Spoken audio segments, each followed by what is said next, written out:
4 questions, all under 4 words. These questions were brought back to memory and kind of a lesson that I relearned after leading this really fun interactive keynote in Cartagena, Colombia, with people from 35 plus countries around the world. And they reminded me the power of simplicity, and in particular, the power of really simple questions to transform conversations, a culture, an environment. And I think actually, these are questions that have the ability to make a dent in the world as well. And so the questions are, first, what brings you joy?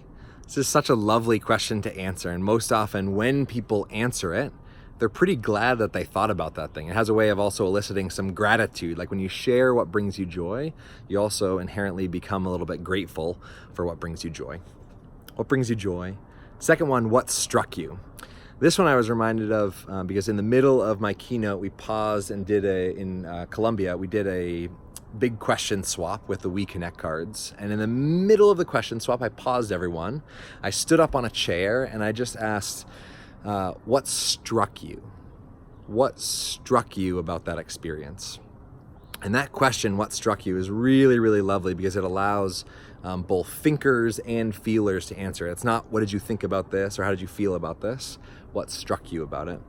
The other thing that I noticed was that from the group, what happened was people started sharing all these responses of, oh, I was really amazed at how willing people were to share. It was really cool to hear my colleagues' stories.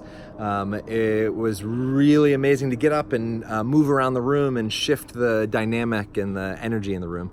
And what that did is, in having everybody sharing their experience of what struck you, it actually changed the dynamic and energy in the room. It became incredibly, incredibly positive and invited everybody's voice in, so they felt heard at some degree.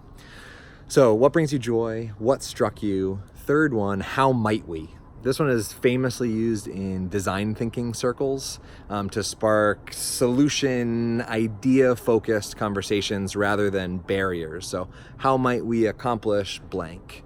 But those 3 words, how might we, are really, really powerful in terms of a question that is a generative question.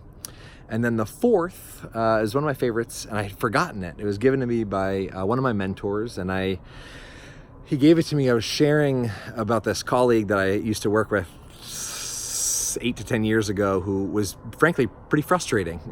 She used to complain quite a bit, and I used to get sick of listening to all of this complaining.